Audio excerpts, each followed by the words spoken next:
Rob Christopher is the founder and CEO of Just Resolve. He is also general counsel and co-owner of Christopher Ranch, LLC, a family-owned California farm business.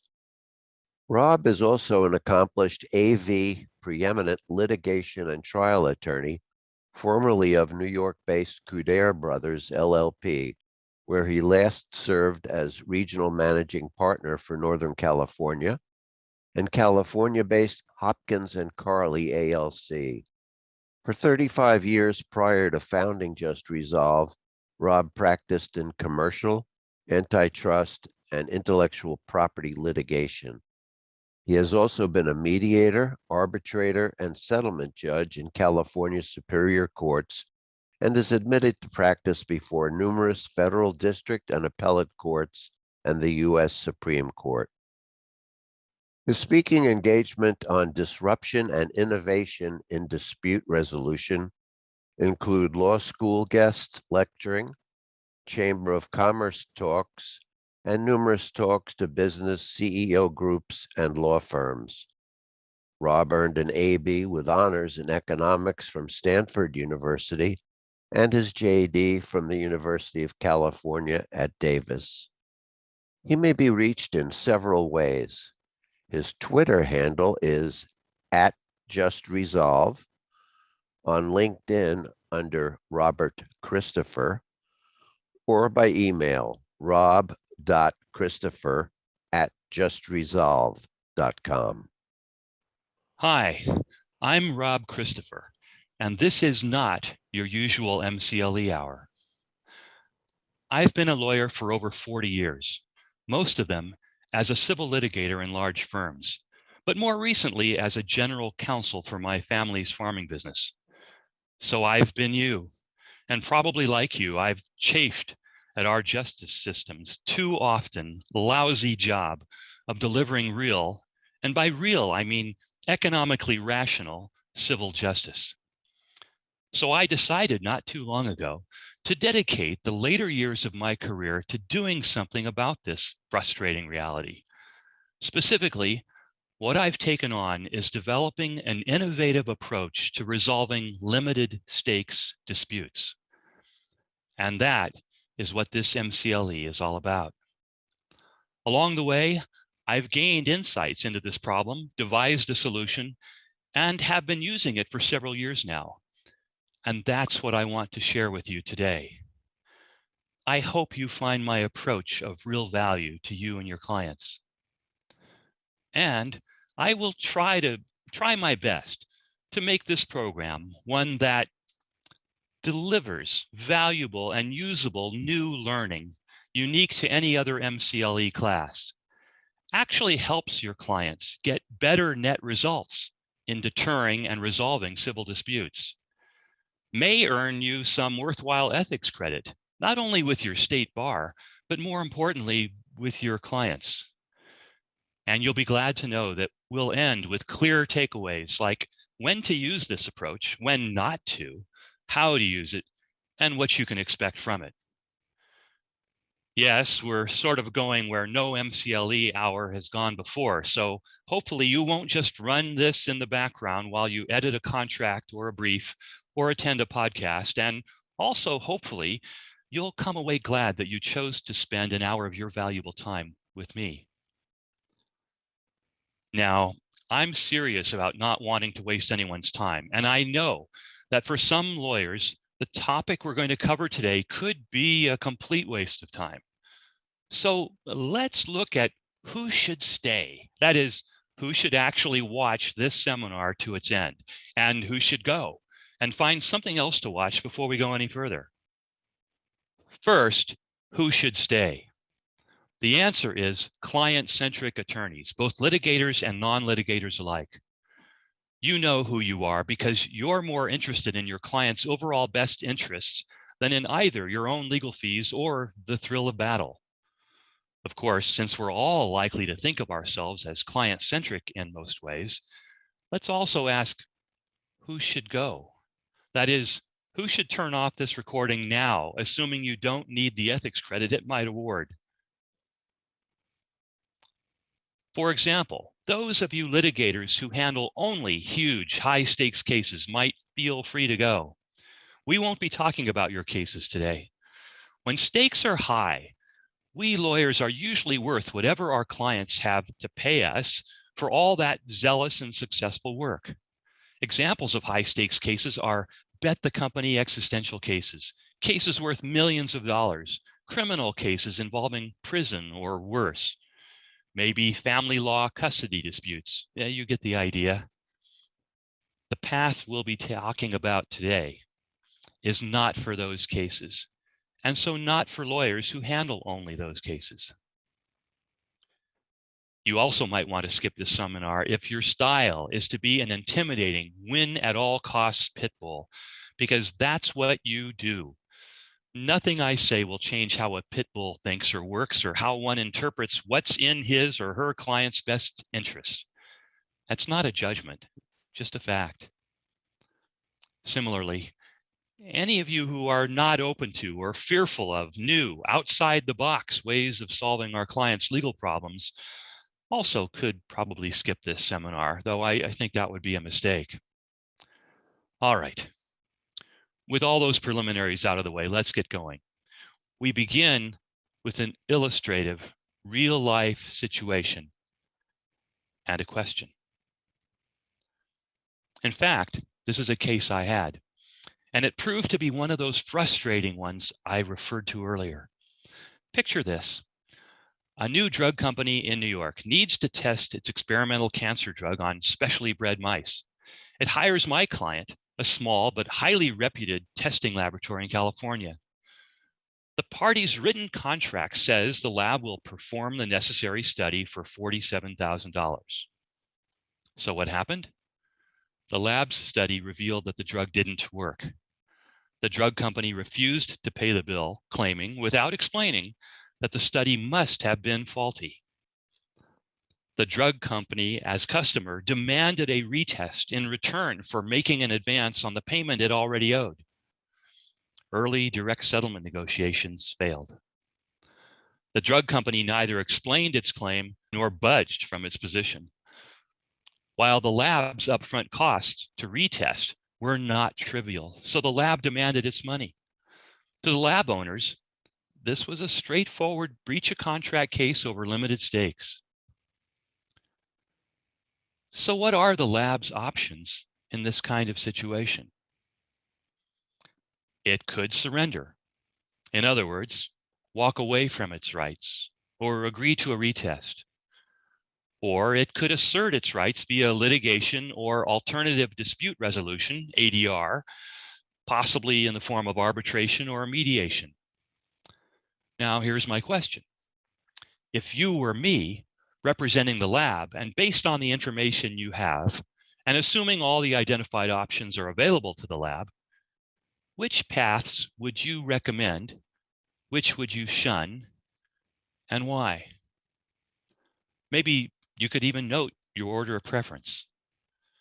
For example, you might choose surrender because all the other paths will cost more than they're worth, or mediate because that might get a compromise settlement quickly without high costs. You might choose arbitrate because it's less expensive than litigation for seeking full vindication of rights.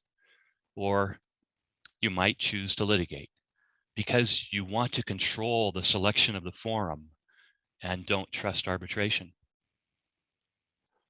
While you are deciding, this slide will remind those few of you who aren't routinely involved in dispute resolution forums of the main differences between arbitration and mediation. Arbitration is an ADR process that uses a private judge, usually limiting discovery and relaxing rules of evidence with no right to appeal. Mediation is a settlement negotiation facilitated by a neutral mediator, usually via shuttle diplomacy. But it may also help here to think about some factors that may be important to our clients when facing such choices. I have found the following to be helpful. This table identifies 10 common factors that clients and their attorneys might want to consider in choosing what dispute resolution path they prefer in a given situation. Here's how to read the table.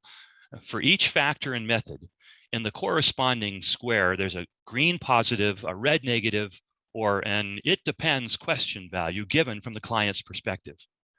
The more green positive factors there are under a given method, the more favorable we expect our clients to see that path. Negotiation, for example, has a lot of green positive factors because legal fees and related costs usually are low, at least early on. It's potentially much faster than other methods. It can be done without formal discovery and legal process. With its speed, minimal confrontation, and mutual dignity, it may enable the parties to salvage an important relationship. And it usually stays private. Its big negative is the same as for all the non-litigation options. The parties have to agree to do it.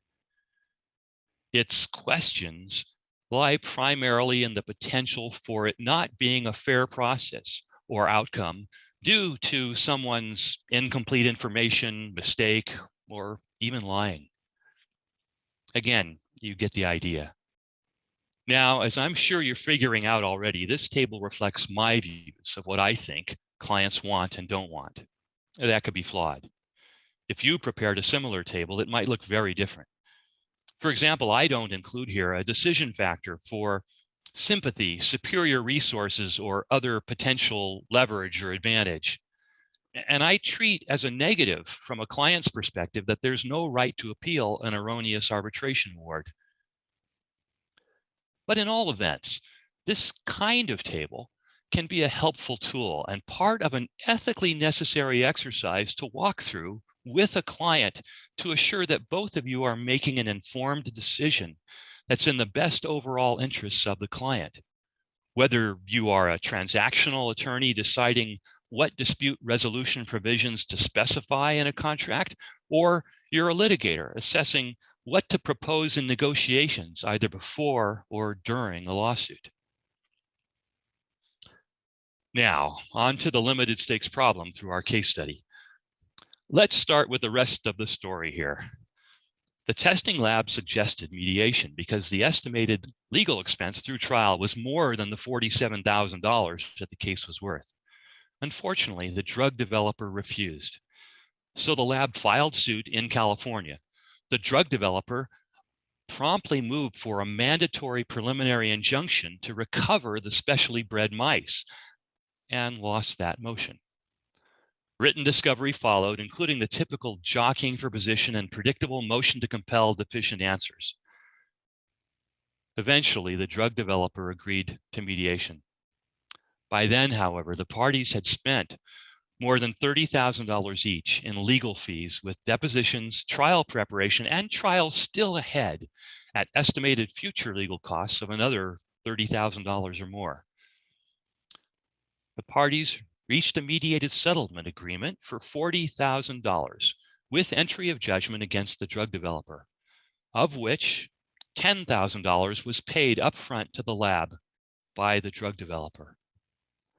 Unfortunately, the drug developer soon defaulted and dissolved without making a further payment. The case was over. The lab's financial return in the case was a net loss of $20,000. Probably like you, I have seen scenarios like this play out over and over again in countless cases. The common reality always being that when a money dispute has stakes that will be eaten up in legal and related costs, then unless the case settles early, there is seldom a way for litigation or even ADR to deliver real and economically rational justice to the parties. In other words, winners don't really gain anything for all their trouble, and losers suffer twice the loss they caused. Now, whether stakes are limited or not is somewhat subjective and may vary with circumstances and perspectives. But in my experience, and that of many lawyers I've asked, the bottom end of the range is about $10,000, representing the upper limit of small claims court jurisdiction in many states. And the top end of the range is somewhere in the $300,000 to $500,000 range. Oh, and there's something else that my study of the limited stakes problem revealed, sort of a corollary reality, if you will. When stakes are limited, better lawyering usually can't make enough difference in the outcome to pay for itself. In other words, unless one of the parties in a limited stakes dispute has an incompetent lawyer, which I have found to be rare, the combination of controlling facts and law, a neutral judge, and vagaries of chance usually overwhelm the ability of lawyers to improve their clients' net results enough to justify their legal fees. Maybe all this is why some lawyers think of and call these limited stakes cases dog cases. Because the lawyers can't deliver financially net positive results to their clients, the lawyers may have to advise their clients that the lowest cost path forward is to forego rights or pay extortion. The clients are highly likely to be disappointed with their lawyers and or the system. The lawyers may have to cut their fees. If a lawyer declines to accept a dog case, a good client may go elsewhere. These cases are difficult to refer out because they're uneconomic for everybody. And lastly, lawyers in these cases may suffer the opportunity cost of not working on more profitable matters. Now, if the limited stakes problem were rare, it perhaps wouldn't be a big deal that clients can't get justice in them without spending more than they're worth. But you and I know otherwise. Unfortunately, the vast majority of lawsuits filed every year in the United States are limited stakes cases in the range of $10,000 to $500,000. All published data and studies are clear on this. It is, in fact, a huge and growing gap in American civil justice, a gap that plagues everyone, poor and wealthy, powerful and weak alike. The causes of the limited stakes problem and the justice gap it creates are a perfect storm of related elements. These cases are numerous, growing, and often just as complex as larger disputes. Our system of battling attorneys and mostly one-size-fits-all procedural due process drives them. These cases suffer high hidden costs, while popular ADR tools tend to behave like mini-me's of litigation. Most of us lawyers who deal with legal disputes know this gap and have lived it for decades. Studies by the National Center for State Courts and the Department of Justice's Civil Litigation Research Project have articulated it and bemoan it. But so far, real answers, have eluded our profession and our legislatures. Many believe there's no answer, and that this is simply the price we as a society pay to enjoy the finest, fairest legal system in the world. While critics in and outside the profession suggest that, like the proverbial fox guarding the henhouse, we quietly acquiesce and benefit and enable it in how we practice, legislate, and judge. My study of this problem involved extensive research that included collecting and analyzing dozens of litigation legal bills from different attorneys. In the course of this effort, I discovered that at least 2/3 of lawyers' work time and related costs in lawsuits is spent on what I call process-focused activities. That's process-focused activities, most of which are about seeking advantage, while less than 1/3 is spent doing the factual and legal truth-seeking necessary to decide the case correctly. And that makes perfect sense. Ours is an adversarial system, right? Our primary goal is to get the best possible outcome for our clients, and that involves a lot more than simply learning what happened, who is telling the truth, and who should win under the law. Getting that best possible outcome is our working definition of winning. So all that process-focused activity, the communicating, the posturing, the advocating, the maneuvering, the burdening, the brinksmanship, the strategizing, and everything around it has its place. But what if there were a way to get your clients much better net outcomes in limited stakes cases? Outcomes that save them so much in legal fees and related costs that those costs shrink to a reasonable fraction of what's at stake, so that it makes economic sense for people to seek justice, win or lose, the way justice should work. And what if that way, that approach, also dramatically reduced the many hidden costs of litigation? Our clients' hidden costs of litigation are things like the amount of time that they are distracted from work or from doing what they do best because of their involvement in the litigation.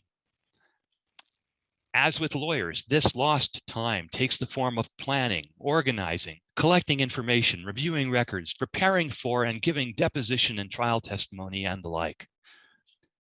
Hidden costs also include clients' harmful stress and anxiety, and avoidable injury to their relationships and reputations that are caused by the litigation process. These costs are as real to our clients as legal fees, even if they don't involve writing a check. Studies estimate, and most lawyers and clients I've asked agree, when they think about this, that as much as 30% of clients' total litigation costs are hidden costs as opposed to legal costs. And popular ADR, it usually fails to change this equation. Arbitration, for example, has become so lawyerized that it's really mini-me litigation, complete with depositions, records discovery, motions, trial-like preparation and testimony, and the like, but without the potential relief valve of a right to appeal. Mediation also relies on lawyer-driven adversarial process. It's preceded by a claim or lawsuit, scheduling and related communications, usually at least some investigation and discovery by opposing legal teams, various maneuvers, legal research and briefs, all followed by at least one long day of mediation, sometimes more. And it often fails, increasing total costs down the road. So, what is this solution? This new way, this new method I've been hinting at? Imagine if, in limited stakes cases, instead of going to court and instead of the parties agreeing to traditional lawyer-driven arbitration or mediation, they agreed to settle their differences using a neutral-driven, non-adversarial resolution process. Let's call it NDR for short. So what the devil does NDR look like? To start, NDR is a simple and practical three-step process. First, the parties must choose to agree in writing to use this process. And just like in arbitration or mediation, together they select a neutral. Let's call him or her an arbiter, to proactively investigate, analyze, and if necessary, decide the dispute. In my preferred version of NDR, the parties agree up front that the decision will be binding, and they select their arbiter from candidates who have the right expertise and have quoted a fixed fee that is a reasonable fraction of the stakes. The second step, the arbiter investigates the facts and law of the dispute. The parties, for their part, have to cooperate fully and promptly with this investigation, including any request for information, records, witness interviews, and anything else within reason that the arbiter asks for. Failure to cooperate is subject to sanction by the arbiter in the form of adverse inferences, just like those a courtroom judge could order. The third step, the arbiter tentatively decides the dispute in a full written opinion with explanation, invites feedback from the parties, and then either amends or finalizes the decision. If the decision is binding, the parties must comply or face judicial enforcement at the expense of the non-complying party. In my preferred version of the process, the parties may also agree in advance to either or both of two optional steps. The first is a mediation conducted by the arbiter at some point before a decision. If successful, the mediation speeds up resolution, avoids the need for decision, and may reduce the overall cost to the parties. The second optional step is the right to appeal an otherwise binding decision. Here, a disappointed party does so by requesting that 2 additional neutral arbiters review the findings of the original, with the majority vote of all 3 being final. The appealing party pays for the reviewing arbiters so that appeal only happens if the appeal is important enough to justify its costs, and the original arbiter's decision appears so plainly wrong or biased that any 2 other objective and reasonable neutrals would see it that way. In this process, there are no pleading wars, law and motion, briefs, depositions, discovery wars, maneuver, endless coordination of opposing teams' schedules, trial prep, or formal trial. Perhaps the best way to think of NDR is as a kind of settlement agreement to a process rather than to an amount. In that way, it is analogous to arbitration, though not governed by local arbitration statutes unless its rules are structured to comply with them. NDR, in fact, has history. Its ancestors include neutral fact-finding processes in judicial proceedings, dispute resolution boards in large construction projects, ombudsmen used to review and reverse governmental abuses of authority, and even the judicial investigative approach of European civil law, to name just a few.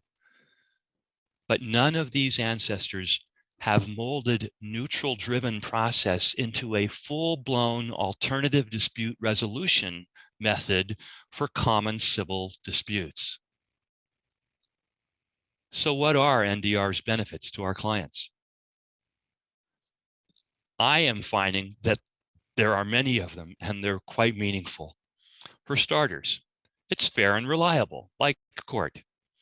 I like that, both as a client and lawyer. I have the opportunity to win. For vindication, that means I don't have to accept a frustrating compromise or extortion. NDR reduces legal and related costs to a fraction of those in litigation and traditional ADR.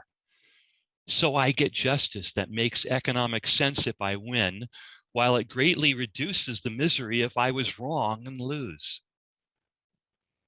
This savings comes from NDR's complete focus on truth-seeking conducted neutrally in a single effort, rather than a war of wills conducted competitively by 2 opposing teams. So not only is 2/3 of the workload of each side saved, but the 1/3 that still needs doing is only done once by 1 team, and so it's only paid for once. Continuing with our list of client benefits, next is the fixed cost that's sensitive to what's at stake. This is of immense value to clients. It's something that litigation and ADR have time and again proven unable to deliver.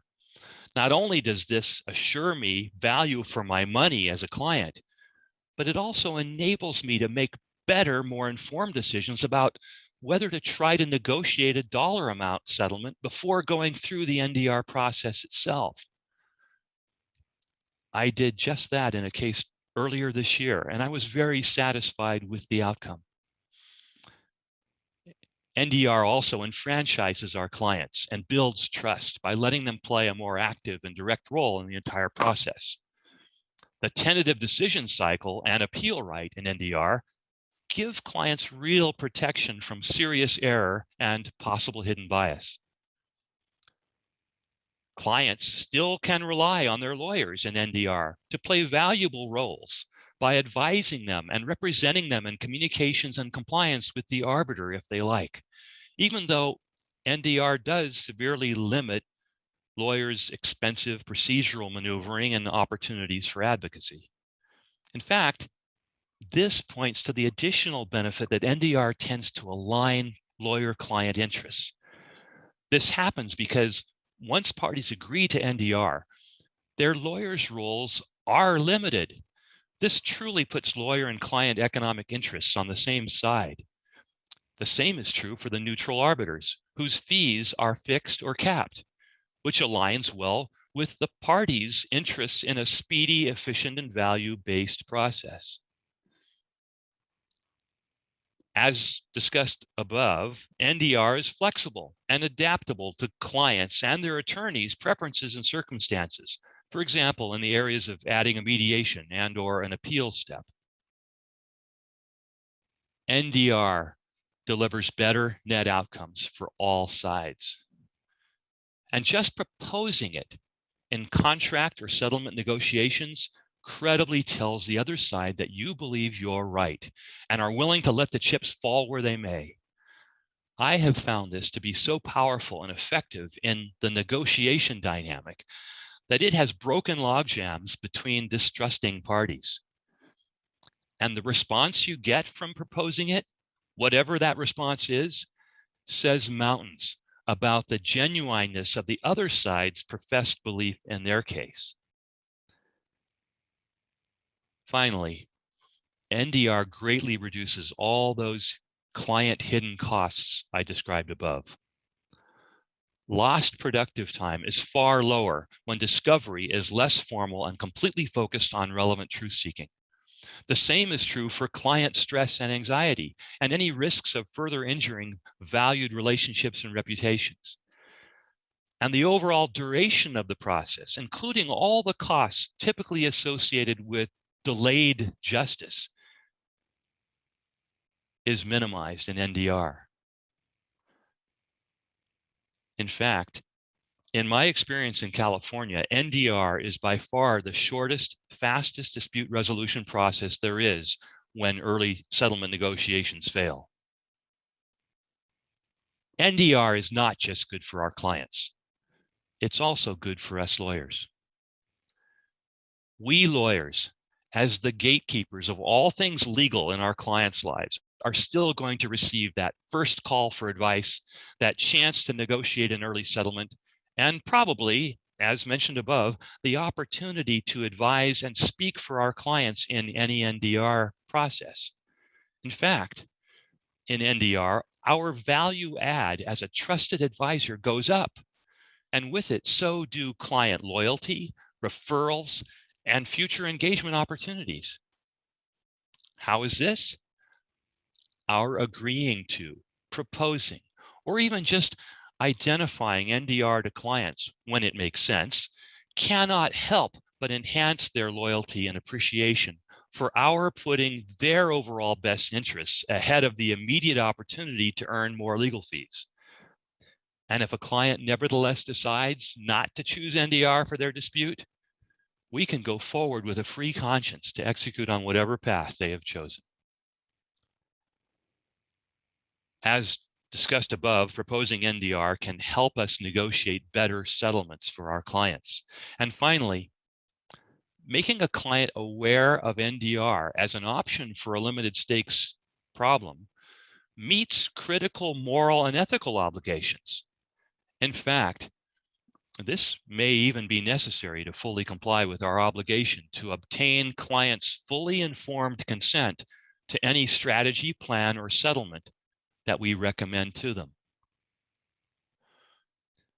The American Bar Association model rule on informed consent is Rule 1.0E. While not all states have adopted its exact language, most are close enough for us to use it here as our guide. In essence, as we all know, our duty to obtain our client's informed consent is a critical rule of communication between lawyer and client, by which we lawyers must provide sufficient information and explanation about the advantages and risks of, and reasonably available alternatives to, any course of conduct that we propose, so that our client can make a reasonable, informed, and deliberate choice. Based on what I've shared with you about neutral-driven resolution, might you agree with me that NDR could, in many situations, be one of those reasonably available alternatives that we ought to disclose and compare with whatever we plan to do. And please forgive me for getting a little preachy here, but the facts that NDR lies outside the box of our traditional law school training and practice experience, that it requires agreement like arbitration or mediation, and that its advantages to our clients may fall largely in the category of savings of legal fees and hidden costs, none of that should dissuade us from considering it with them. In fact, I think we'd all agree we owe it to them. Perhaps you already realize that there may be a corollary to this obligation. Since all of us are duty-bound during disputes to convey any and all settlement offers from the other side, doesn't it also make sense that if a party proposes NDR in settlement, the opposing attorneys must communicate it and explain its pluses and minuses to their clients? While we're not allowed ethically to directly approach another attorney's client about settlement, might this not be a way to force a conversation and possibly move the ball away from posturing and stalemate? In any event, I would welcome your reactions and thoughts on this subject. Meanwhile, closing out our list of lawyer benefits from NDR, yes, NDR is a great solution for us in dog cases. Through its ability to help us deliver better net results to our clients, reduce the need for billing write-offs, and build trust and loyalty. Okay, at this point, I'm going to guess at and try to answer a couple key questions that may be on your minds. One, is this NDR stuff anything more than hypothetical? In other words, does it really work? And two, if it does, exactly when and how do we use it? But before we do that, I realize this has been a lot to absorb in a short time, and most of it is outside the box of our normal practice experience. So it may even feel like you've been asked to drink water from a fire hose. Before we go into the home stretch on this program, may I be so bold as to suggest that if you haven't done so already, just pause the recording for 1 minute. Get up and stretch, rest your eyes, and run to the restroom if needed. I'm going to grab a swig of water and I'll wait.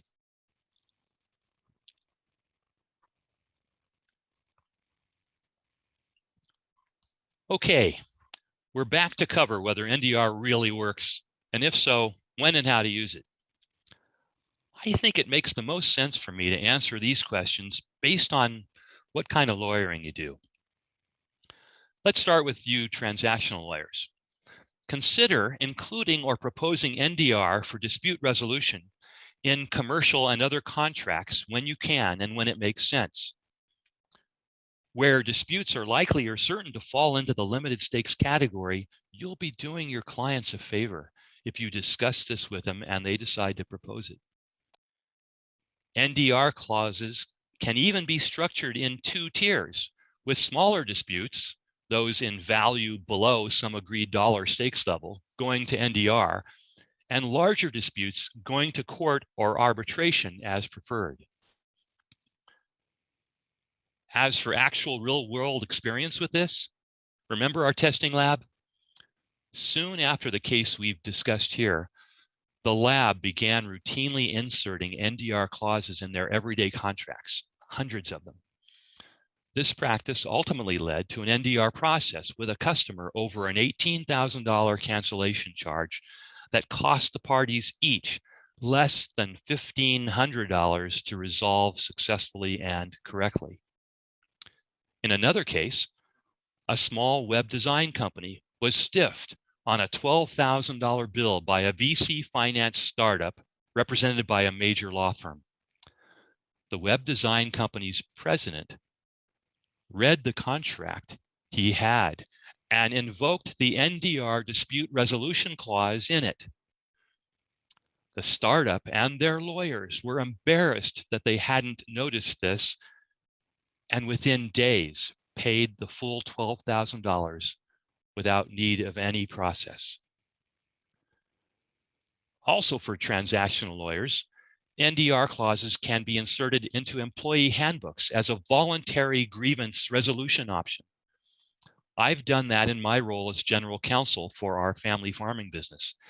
And just offering NDR has enabled inexpensive settlements without lawsuits on multiple occasions. For litigators, there's real value in proposing NDR and demanding a reply in almost any common two-party case during stalled negotiations. In cases that I've negotiated, if the other side says yes to NDR, I tend to look to settle before the process starts, or at least make sure that I really understand the merits and what they might be holding back. If the other side says no, it usually suggests a weak or extortionate claim. Relatedly, taking a lead from how NDR works, I've had success resolving lawsuits very early and inexpensively by looking for that one hotly disputed issue that will effectively control who wins, and then suggesting that the parties agree to let a mutually respected expert research and decide that issue, with all other issues, including damages, dependent on the one outcome. For all lawyers, when a client, prospective client or friend, faces a limited stakes dispute that will be uneconomic to litigate, suggest what I call an initial dispute outreach by a neutral NDR provider. In this exercise, a party who's willing to agree to NDR asks the neutral provider to reach out to the other side and suggest NDR as a more rational, economic, and dignified solution for all. Using this very device, I have 3 times personally helped disputing corporations step back from the brink of unnecessary and costly litigation to resolve their differences amicably. I welcome you to call or email me anytime for help in any of these implementations. My contact information will be on the final slide at the end of the seminar. So, how do you know when you're dealing with a limited stakes case that will, if litigated, fall into the justice gap? There are at least 2 ways. You can do your own legal cost estimate. In my experience, that's likely to be flawed and underestimate real costs, though litigators with enough experience can use rules of thumb to get in the ballpark. Or, much easier, or maybe just for a second opinion, you can use my online litigation costs calculator at www.justresolve.com. JustResolve is my company created to administer NDR cases and evangelize its method. In fact, we can run that calculator right here and now. It only takes a few minutes of time and it's free. Let's use our testing lab versus drug startup case and see what answer we get. I'm going to simply share screen here and record the online session. You can find the calculator at www.justresolve.com/TCL-intro/. The total cost of litigation calculator, as you can see on your screen, is a fast, easy to use tool that will enable you to estimate roughly your total costs of litigation through trial or arbitration of any given dispute involving financial stakes between $10,000 and $2 million, regardless of whether you win or lose. It can be used by lawyers and non-lawyers alike or together.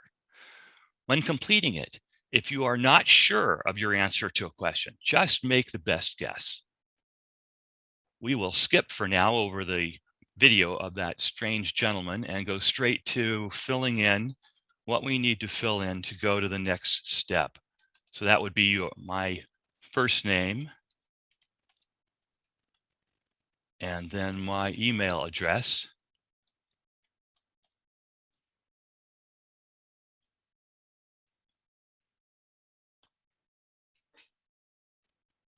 So now the calculator is going to ask me 14 questions about my legal dispute with captioned explanations of key words in green so that a user, especially a non-lawyer, can use it without difficulty. For example, if someone doesn't really understand what it means by different parties or organizations, there's an explanatory or clarifying definition. And those are really helpful, especially to non-attorneys as they attempt to fill this out and feel that they're in strange territory. So in the testing labs case, let's enter the correct inputs here. I've pre-entered most of them.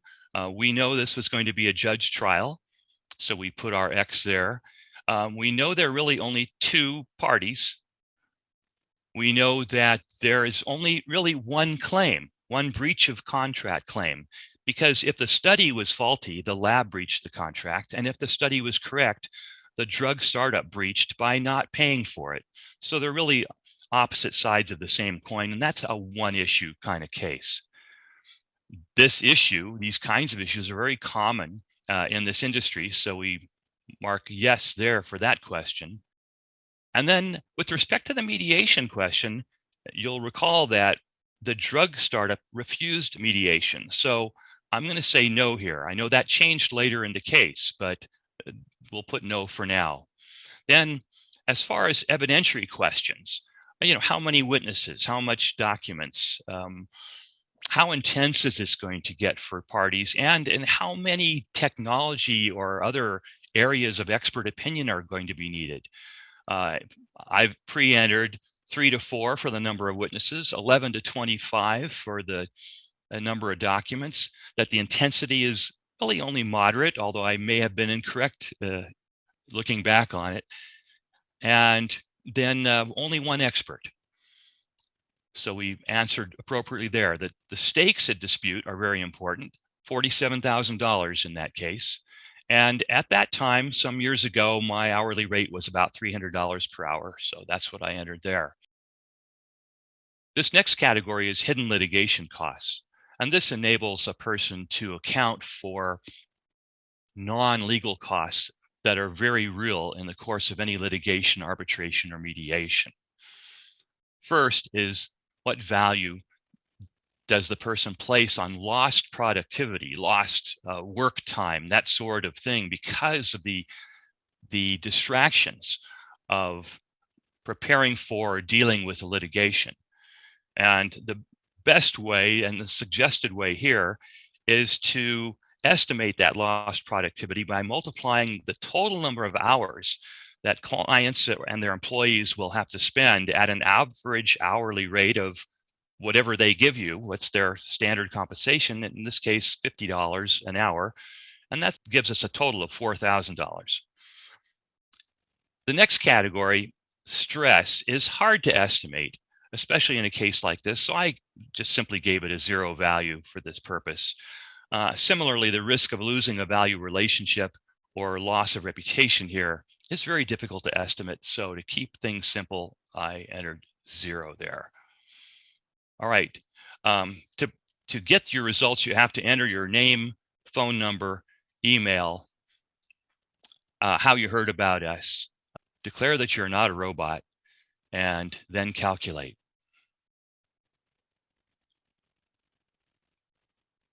And as you can see, it takes a few seconds, but there you have the estimate.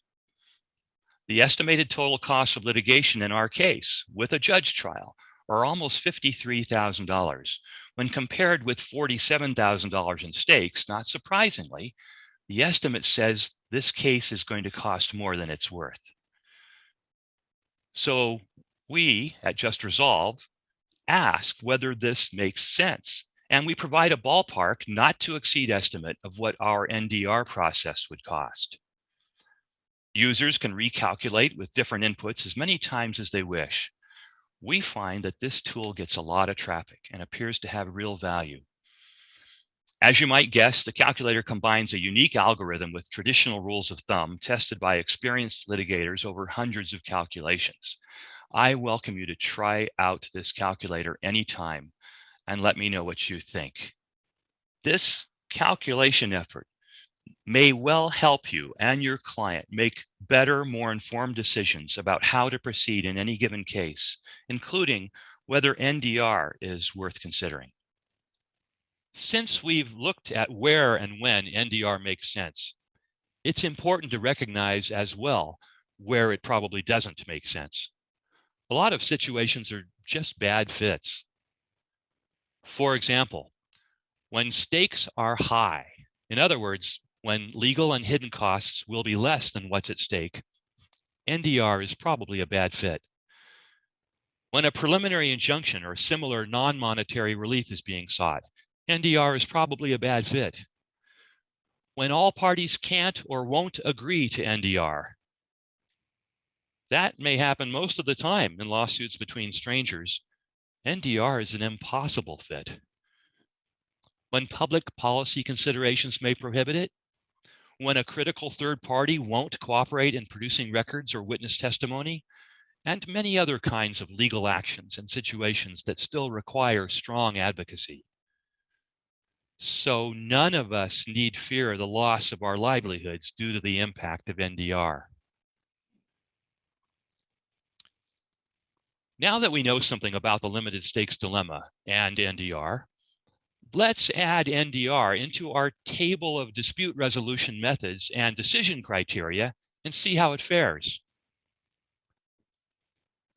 The values for neutral-driven resolution appear in the far right column. Again, these are my judgments on the factors and values, but NDR looks like a good solution for our clients in a lot of situations. And since we've been revisiting the laboratory case study, let's go back for a minute to the question you answered earlier.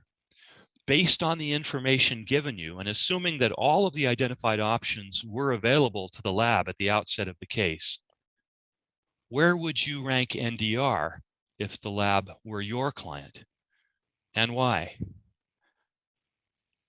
I welcome you to share your answers, thoughts, and concerns with me after the seminar. Oh, and a last note on this table. It, or one of your own that you create with your own values, could come in very handy in fulfilling our ethical communication duty to compare reasonable alternatives and obtain the informed consents of our clients. So let's assume for a moment that you'd like to try NDR, whether for a transaction, a case, a conversation, or even to become an NDR arbiter. Where do you go to get it? Here's where you can go.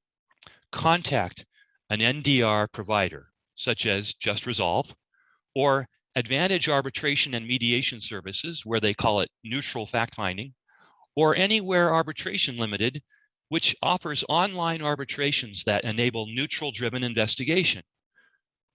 Or you can try the informal resolution service at the Better Business Bureau, which is essentially an NDR process. Contact a dispute resolution board or DRB provider. Their services in the construction industry make them well suited to add NDR to their offerings. Don't know one? Reach out to the DRB Foundation or the construction practice of the American Arbitration Association. Reach out to a collaborative lawyer. These specially trained lawyers, usually practicing in the family law area, may well be willing to serve as NDR arbiters. Contact the International Academy of Collaborative Professionals for help there. If you have a situation that really needs a subject matter expert, try reaching out to such an expert directly and explore their willingness to serve in a neutral capacity. You may be surprised by the enthusiasm. One of the nationwide expert referral services that understands and is receptive to this concept is the Round Table Group. Finally, if you have a favorite mediator or arbitrator, contact them and ask about their willingness to act as a proactive NDR arbiter. The roles are very similar. I have found arbitrators very receptive to the approach, and I see no reason why many skilled mediators wouldn't be willing as well. Okay, we're almost done. If you have found this topic interesting, At this point, you may still have a number of questions. In fact, it's almost certain. Unfortunately, since this isn't a live interactive program, we can't do Q&A right now. But if you call or email me, I'll be happy to answer and discuss questions about NDR. Questions like the following. What if a party reneges on a contract to use NDR? What if a party refuses to cooperate? What if a party fails to comply with the arbiter's decision? How is this any better than small claims court except with higher stakes? How is this different from arbitration and mediation? When might a pre-dispute agreement to use NDR not be enforceable? Why haven't I heard of this before? What are the biggest challenges to its adoption?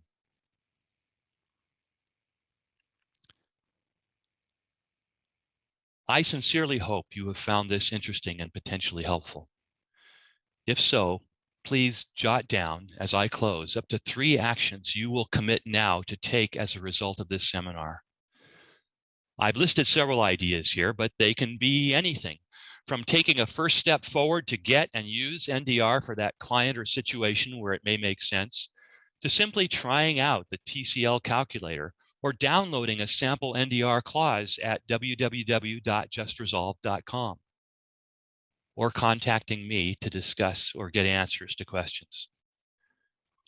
If you want to read more about this subject on your own, don't hesitate to visit the Just Resolve website, or if you're really ambitious and want to take a deeper dive, you might even look for my book titled Just Right: How Neutral-Driven Resolution Can Close the Gap in American Civil Justice. Neutral-driven resolution can make a lot of difference for good, for both attorneys and their clients, if we'll just let it. Again, thanks for sharing your time with me.